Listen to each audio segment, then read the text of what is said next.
Assalamualaikum warahmatullahi wabarakatuh. Perkenalkan, nama saya Akasia Nabila Saluja, NIM 20110411109. Di sini saya dari kelompok 4 akan menjelaskan tentang visi dan misi dari manajemen strategi.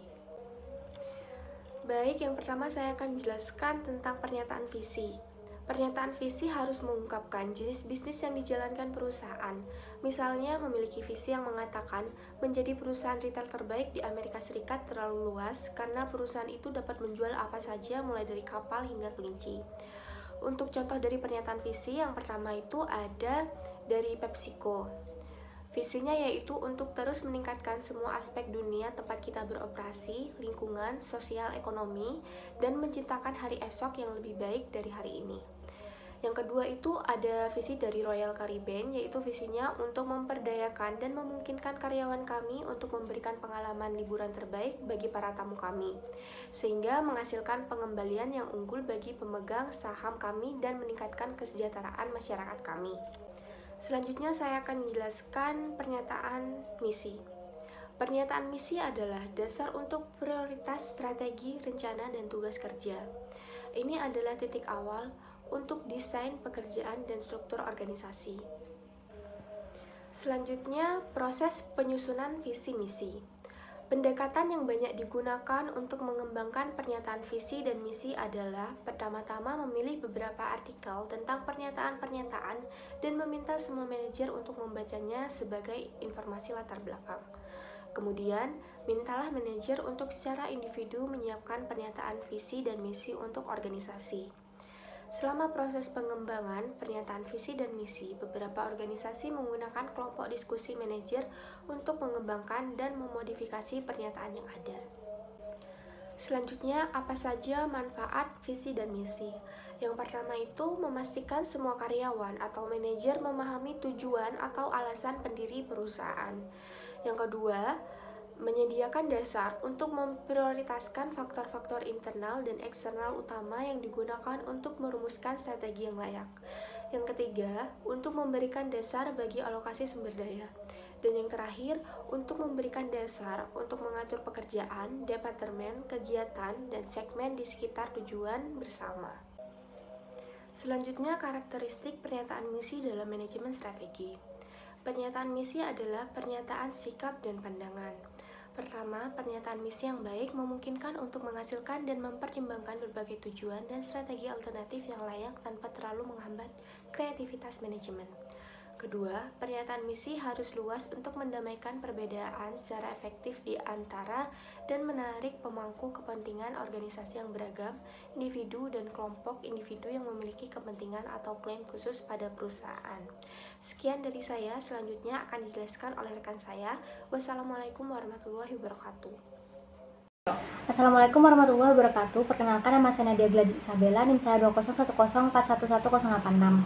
Di sini saya akan melanjutkan presentasi dari rekan saya. Yang ketujuh adalah komponen misi. Pernyataan misi dapat dan memang bervariasi dan panjang isi, format, dan kekhususannya. Pernyataan misi seringkali yang paling terlihat dan publik dari proses manajemen strategis. Penting bahwa itu tidak hanya mencakup karakteristik seperti yang diringkas dalam tabel 5-3, tetapi juga 9 komponen berikut.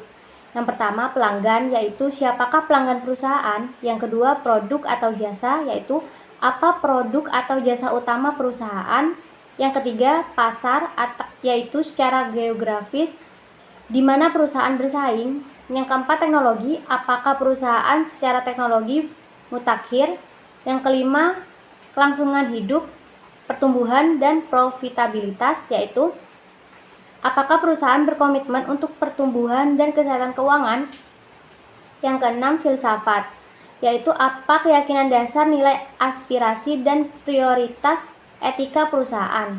Yang ketujuh, konsep diri atau kompetensi khas, yaitu apa keunggulan kompetitif utama perusahaan. Yang kedelapan, citra publik, apakah perusahaan responsif terhadap masalah sosial, komunitas, dan lingkungan. Yang kesembilan, karyawan, apakah karyawan merupakan aset berharga perusahaan. Selanjutnya, nomor 8, mengevaluasi dan menulis Pernyataan misi. Tidak ada satu pernyataan misi terbaik untuk organisasi tertentu. Jadi ketika mengevaluasi pernyataan misi diperlakukan penilaian yang baik, idealnya pernyataan tersebut akan memberikan lebih dari sekedar penyertaan satu kata seperti produk atau karyawan mengenai masing-masing.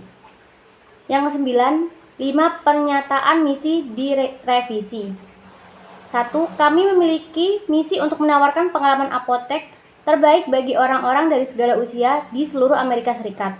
Yang kedua, kami memiliki sistem informasi mutakhir yang memberikan peringatan kepada apoteker kami tentang kemungkinan interaksi obat untuk membantu memastikan keamanan pelanggan dengan lebih baik. Yang ketiga, kami bertekad untuk meningkatkan kesehatan pelanggan kami secara keseluruhan melalui program kesehatan kami.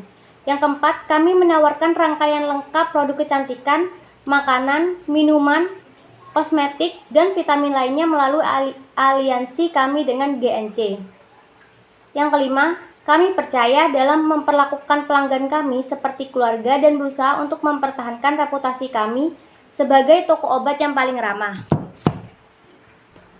Yang kesembilan, ada case Samsung. Berkantor pusat di Suwon, Korea Selatan, Samsung adalah perusahaan informasi terbesar di dunia dengan lebih dari 270.000 karyawan.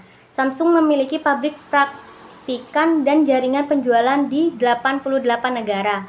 Sebagai pemimpin di antara produsen smartphone, Samsung juga memimpin dalam produksi komponen elektronik seperti baterai, lithium ion, chip, semikonduktor, dan komputer tablet. Nilai dari filosofi Samsung disediakan di bagian tentang kami di situs web perusahaan.